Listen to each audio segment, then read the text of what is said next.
Check this out. Apple has just finally released their Final Cut camera, and if you've been looking for a pro camera on the iPhone, this is the one to get. This is also free. It's also got features that work with the iPad, so you can have a multicam setup, get a whole bunch of iPhones together, and basically shoot with a whole bunch of iPhones wirelessly. They announced it just before WWDC, but I'm going to show you what it looks like. Again, the pro camera workflow, if you're familiar, and if you're not, it's a good way to sort of get into how a camera works. So it's very video centric, so it is called the Final Cut camera after all. But you get your access to your 3 different lenses. You also get access to a really nice pull focus zoom, so you can hold your zoom and you can see it sort of zooming in slowly and zooming out slowly. You can change your white balance. You can set it to auto as well, so you can select from a whole bunch of presets, where you can also just adjust the slider by yourself as well. I'll set that back to auto so it doesn't look too weird. You can also fix it. You never really want your white balance to be moving all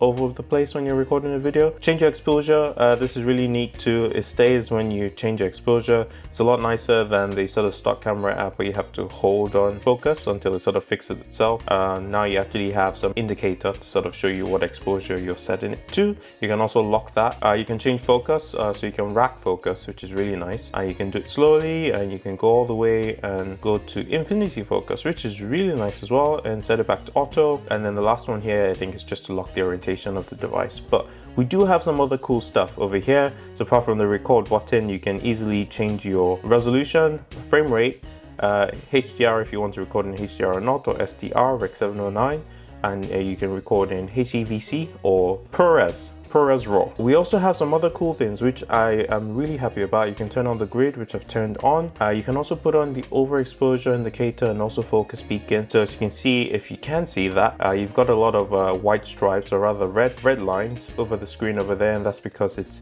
peaking. The exposure is quite high at that point. So if I turn down the exposure, you see that that just goes back to green completely. And would you look at that? And then you also have focus beacon. So I think focus beacon, it should also be the red. Just clarify that. So let's go into focus. No, focus beacon is the green. So if you look over there on the knob, that's a green sort of highlight on the screws.